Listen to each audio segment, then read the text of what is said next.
تاریخ اسلام کے طالب علم جانتے ہیں کہ دین میں خلافت کی اہمیت کیا ہے اور یہ خلفائے راشدہ کے عہد زیریں کے بعد کن کن گھاٹیوں سے گزر کر بالآخر 1922 میں ختم ہو کر اہل اسلام کے دل پر وہ گھاؤ لگا گئی جس کے زخموں سے آج بھی خون رس رہا ہے۔ اگرچہ یہ حقیقت اپنی جگہ ایک وجود رکھتی ہے کہ جناب امام حسن رضی اللہ تعالی عنہ کے بعد تاریخ اسلام میں ملوکیت کا عمل دخل شروع ہو گیا تھا، لیکن اس کے باوجود ایک زمانے تک مسلمان حکمران خود کو خلیفہ ہی کہلاتے تھے، جس کی وجہ سے دنیا میں ہمارا ایک بھرم قائم رہا۔ مگر بدقسمتی سے یہ خستہ عمارت بھی ایک صدی قبل اس وقت زمین بوس ہو گئی جب ہندوستان کے کریا کریا میں یہ نعرہ گونج رہا تھا کہ بولیں اماں محمد علی سے، جان بیٹا خلافت پر دے دو۔ ناظرین، آپ دیکھ رہے ہیں اسپریڈ دی اسلام، جس نے آج کی اس زیر نظر ویڈیو کے لیے تاریخ میں سب سے طویل عمر رکھنے والی خلافت عثمانیوں کو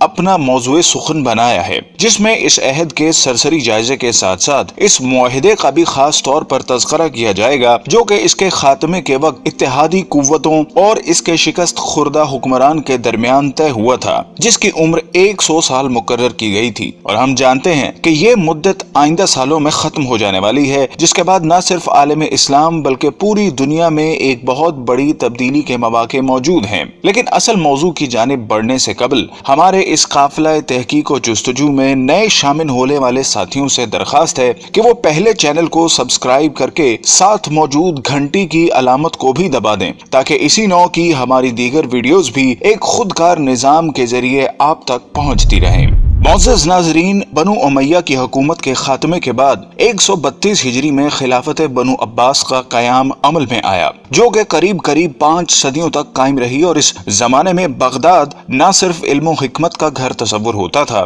بلکہ اس کا شمار دنیا کی طاقتور ترین حکومتوں میں بھی ہوتا تھا، جس کو ہارون الرشید اور مامون الرشید جیسے خلفاء نے قوت و حشمت کی بلندیوں تک پہنچا دیا تھا۔ لیکن فطرت کے اس اصول یعنی ہر کمال زوال کے تناظر میں جب 8ویں خلیفہ معتصم باللہ کے بعد عباسیوں نے محض ہوس اقتدار کو اپنا مطمع نظر بنا لیا تو ہلاکو خاں کے ہاتھوں اس کا بھی خاتمہ ہو گیا، اور یہ تاریخ اسلام کا وہ خونی باب ہے جس کو رقم کرنے کے لیے شیر کا کلیجہ درکار ہے۔ لیکن چونکہ آج کا ہمارا موضوع خلافت عثمانیہ ہے جس نے اسی راگ سے جنم لیا، سو ہم اسی تک محدود رہتے ہوئے ابھی اس سے صرف نظر کریں گے۔ ناظرین محترم، عین ان لمحات میں جب بلا لحاظ عمر و جنس مسلمانوں کا خون بغداد کی گلیوں کو سیراب کر رہا تھا اور تاتاریوں نے صرف مسلمانوں پر زندگی حرام کر دی تھی کہ ایک دیندار گھرانے میں ایک بچے نے آنکھ کھولی اور اس کے والدین نے نومولود کا نام عثمان رکھا، جس سے ان نامہربان موسموں میں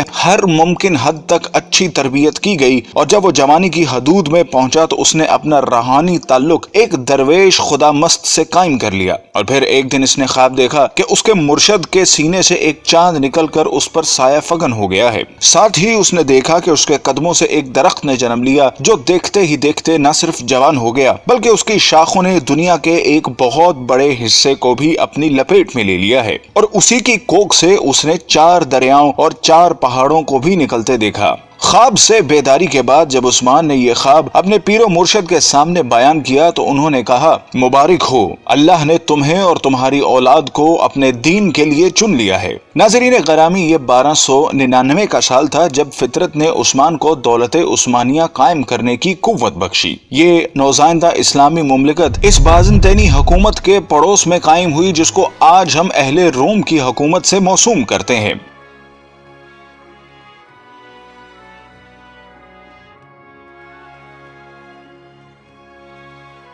قابل قدر ناظرین، عثمان، جس کو ترک آج بھی غازی عثمان کے نام سے یاد کرتے ہیں، کا عہد حکومت ایک مثال کے طور پر پیش کیا جاتا ہے جس میں عدل و انصاف کی حکمرانی تھی۔ غازی عثمان نے اپنی زندگی میں ایک ایسی سلطنت کی بنیاد رکھی جو کہ آنے والی کئی صدیوں تک قائم رہی۔ یہ عظیم حکمران جب 1226 میں اس دنیا سے رخصت ہوا تو اس نے موت سے قبل اپنے بیٹے اور خان کو جو نصیحت کی وہ آج بھی کتب تاریخ میں ایک بہترین ضابطے کی صورت میں موجود ہے۔ اس نے کہا کہ جہاد فی سبیل اللہ کو قائم رکھتے ہوئے ہمیشہ دین اسلام کا پرچم سر بلند رکھنا اور ہمیشہ عدل و انصاف پر قائم رہنا۔ اس نے کہا کہ میری نسل سے جو شخص بھی اسلام سے بے وفائی کا مرتکب ہوگا تو وہ روز حشر رسول اللہ صلی اللہ علیہ وسلم کی شفاعت سے محروم رہے گا۔ اور پھر اس کے بعد 627 سال تک دولت عثمانیہ پر اسلامی خلافت قائم رہی، جس دوران کئی ایک نامور حکمران آئے جنہوں نے اس کی آبیاری کرتے ہوئے اسے دنیا کی ایک عظیم سلطنت میں بدل دیا۔ اور پھر آنے والے وقت نے ثابت کیا کہ عثمان کے خواب میں آنے والے دریاؤں میں دجلہ، فرات، نیل اور دریائے دینوب شامل تھے،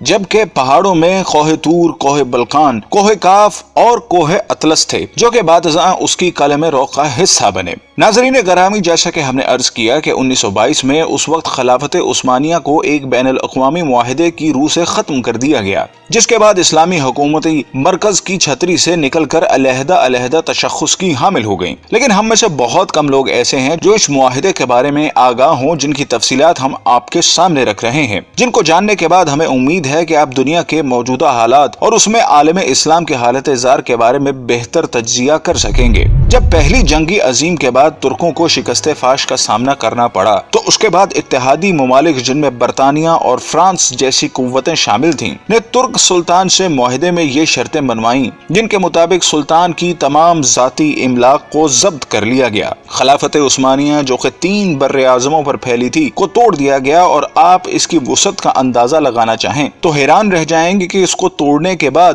دنیا میں 40 آزاد ممالک وجود میں آئے، جن میں آج کی دنیا کے بیشتر اسلامی ملک شامل ہیں۔ گویا مسلمانوں کی قوت مختلف 40 دائروں میں تقسیم ہو کر رہ گئی، جس کے بعد یہودی اور نصرانی دنیا کے لیے سپر پاور بننے کا راستہ ہموار کیا گیا۔ ترکی جو کہ اس سے قبل عالم اسلام کا مرکز تصور ہوتا تھا کو سیکولر اسٹیٹ کا درجہ دے دیا گیا، سلطان کے 3 بر اعظموں پر پھیلے ہوئے اثاثوں کو ضبط کر لیا گیا، اور ترکی میں آئندہ 100 سال تک اسلامی نظام کے نفاذ اور خلافت پر پابندی عائد کر دی گئی۔ اس کے علاوہ اس کو معاشی طور پر تباہ و برباد کرنے کے لیے یہ شرط بھی رکھی گئی کہ وہ اگلے 100 سال تک اپنی معدنیات جن میں تیل کی نمایاں دولت تھی کو استعمال نہیں کرے گا، اور تیل کے مزید کنویں بھی نہیں کھودے جائیں گے۔ جبکہ مزید ظلم یہ کیا گیا کہ اس کی بندرگاہ باسفورس پر ترکی کی ملکیت کو ختم کرتے ہوئے اسے عالمی تصرف میں دے دیا گیا، اور یہ شرط رکھی گئی کہ ترک اس سے کسی بھی قسم کا ٹیکس وصول نہ کر سکیں گے۔ یہ تمام شرائط نافذ کرنے کے بعد ساتھ ہی یہ بھی طے کر دیا گیا کہ ترک سلطنت اگلے 100 سال تک اس معاہدے کا احترام کرنے کی پابند ہوگی۔ ناظرین گرامی، وقت اپنی مخصوص رفتار کے ساتھ چلتا رہا اور ترک مسلمانوں اور بالعموم تمام عالم اسلام نے یہ صدی کس کرب سے گزاری۔ اگر اس داستان خون رنگ کو لکھنے کی جسارت کی جائے تو ظاہر ہے ایک پوری کتاب کی ضرورت پڑے گی، لیکن یہ عہد پرآشوب اپنی تمام تر حشر سامانیوں کے ساتھ اب اپنی آخری سانسیں لے رہا ہے، اور اب مزید کچھ سال بعد ترکی اس معاہدے سے آزاد ہونے والا ہے جس نے 100 سال تک اس کی آزادی کو اس سے چھینے رکھا۔ لیکن جو وقت قریب آ رہا ہے تو اسلام مخالف قوتوں کی راتوں کی نیند میں خلل آنے لگا ہے کہ اس معاہدے کے بعد دنیا میں ایک بار پھر نئے دور کا آغاز ہونے والا ہے، جس کی طاقتور شہادتیں ترکی کی موجودہ قیادت جو کہ مرد حر طیب اردغان کا قول و عمل دے رہا ہے۔ ہر چند کے گزشتہ ایک صدی میں ترکی کو اسلام سے دور رکھنے کی ہر ممکنہ کوشش کی گئی، لیکن اس کے باوجود حالات گواہی دے رہے ہیں کہ وہ چنگاری جس کو اغیار نے اپنی مکاری سے دبانے کی سرتوڑ کوششیں کی، وہ ایک بار پھر شعلہ بننے کے لیے بےتاب ہیں۔ بلکہ اگر طیب اردغان کے طرز عمل پر ذرا سا بھی غور کریں تو یہ بات کھل کر سامنے آتی ہے کہ برما کا معاملہ ہو یا کشمیر کا مسئلہ، سب سے پہلے مسلمانوں کے حق میں جو آواز بلند ہوتی ہے وہ طیب اردغان کا نعرہ مستانہ ہوتا ہے۔ بلکہ حال ہی میں جب امریکی صدر ٹرمپ نے پاکستان کے خلاف زبان کھولی تو اس کی مذمت بھی سب سے پہلے ترکی کی سرزمین ہی سے کی گئی، اور جب یہ معاہدہ اپنی موت مر جائے گا تو پھر حالات کیا رخ اختیار کریں گے اس کا اندازہ لگانا کوئی زیادہ مشکل کام نہیں۔ بلکہ طیب اردغان کا یہ بیان کہ 2023 کے بعد ترکی پہلے جیسا بیمار ملک نہیں رہے گا بلکہ وہ عالمی سیاست میں ایک صحت مند کردار ادا کرے گا، اس بات کا غماز ہے کہ آنے والے وقتوں کے لیے خود کو تیار کر چکا ہے، اور شاید اقبال کا اس شعر کی تفسیر آمدہ برسوں میں آنے والی ہے: اگر عثمانیوں پہ کوہ غم ٹوٹا تو کیا غم ہے کہ خون 100,000 انجم سے ہوتی ہے سحر پیدا۔ ناظرین کرام، اگر ہم تاریخ کے آئینے میں دیکھنے کی جسارت کریں تو یہ بات کھل کر سامنے آتی ہے کہ طاغوت کی ہمیشہ یہی کوشش رہی کہ اسلام کبھی بھی دنیا کے کسی بھی خطے میں اپنی اصل شکل کے ساتھ نافذ نہ ہو سکے، اور اگر ماضی میں بھی کبھی ایسی کوشش کی بھی گئی تو اس کی مخالفت میں تمام ابلیسی قوتیں متحد ہو گئیں، جس کی تازہ ترین مثال ملا عمر کے افغانستان میں اسلام کے نفاذ کی کوشش تھی، جو طاغوت کے لیے ایک ڈراؤنا خواب تھا، جس کے مقابلے میں ہم نے دیکھا کہ دنیا کی تمام قوتیں اس پسماندہ ترین ملک کے خلاف صف آرا ہو گئیں، اور نہ ہی وہ طاقتیں جن کے بارے میں اللہ رب العزت کا ارشاد ہے کہ یہ کبھی تمہاری دوست نہیں ہو سکتی، بلکہ یہ آپس میں ہی ایک دوسرے کی دوست ہیں، یہ گوارا کرتی ہے کہ ملت اسلامیہ کبھی ایک مرکز تلے جمع ہو سکے، اور یہی وجہ ہے کہ انہوں نے اسلام کی خلافت کو ختم کر کے اپنے تئیں ایک بہت بڑا معرکہ سر کر لیا تھا، اور اس خوش فہمی میں مبتلا تھیں کہ شاید ایک صدی کی گرد تلے دبے یہ ترک مسلمان دوبارہ اپنی فطرت کی طرف مراجعت اختیار نہیں کر سکیں گے، لیکن وقت کے تیور بتا رہے ہیں کہ اب ان کا یہ خواب پورا نہیں ہو سکے گا، اور ایک دفعہ پھر دنیا میں خلافت کی بنیاد رکھی جائے گی، کیونکہ حضور صلی اللہ علیہ وسلم کی حدیث کے مطابق قیامت سے قبل خلافت قائم ہو کر رہے گی۔ قال رسول اللہ صلی اللہ علیہ وسلم تکون النبوۃ فیکم ما شاء اللہ ان تکون، نبوت رہے گی تمہارے مابین مسلمانوں جب تک کہ اللہ چاہے گا کہ وہ رہے، یعنی میں رہوں گا۔ ثم یرفع اللہ اذا شاء یرفعها، پھر اللہ اسے اٹھا لے گا جب اللہ چاہے گا کہ اسے اٹھا لے، یعنی پھر میرا انتقال ہو جائے گا، نبوت ختم ہو جائے گی، اب تمہارے مابین نبوت کی برکات و سعادتیں نہیں رہیں گی۔ ثم تکون خلافت علی منہاج النبوہ، پھر اس کے بعد ایک دور ہوگا خلافت کا جو بالکل نبوت کے طریق پر ہوگی، نبوت کے نقش قدم پر ہوگی، جو نظام میں نے قائم کیا جوں کا توں، بغیر کسی بال کے فرق کے وہ قائم رہے۔ فتکون ما شاء اللہ ان تکون، پھر وہ بھی رہے گا جب تک کہ اللہ چاہے گا کہ رہے۔ ثم یرفع اللہ اذا شاء یرفعها، پھر اللہ اسے بھی اٹھا لے گا جب چاہے گا کہ اٹھا لے۔ ثم تکون ملکا عاضا، عض یعض کہتے ہیں دانتوں سے کاٹنے کو۔ پھر اس کے بعد ایک دور آئے گا جو کاٹ کھانے والی ملوکیت کا دور ہوگا۔ یہ جیسا کہ میں عرض کر چکا ہوں، یہ ملوکیت جو مسلمانوں کی تھی، اور ان میں جو مظالم ہوئے ہیں، اچھے لوگ بھی آئے ہیں، یقیناً آئے ہیں، آخر 12 خلفاء کی تعداد انہی میں سے پوری ہوگی۔ ثم تکون ملکا عاضا، پھر کاٹ کھانے والی ملوکیت آئے گی۔ فتکون ما شاء اللہ ان تکون، تو وہ بھی رہے گی جب تک اللہ چاہے گا۔ ثم یرفع اللہ اذا شاء یرفعها، پھر اللہ اٹھا لے گا اسے بھی جب چاہے گا۔ ثم تکون ملکا جبریا، پھر ایک مجبوری والی ملوکیت آئے گی، غلامی والی، جس کو ہم ویسٹرن کولونیلزم کہتے ہیں، یورپین کولونیلزم۔ کہیں انگریز ملکہ وکٹوریہ کے ہم غلام ہو گئے،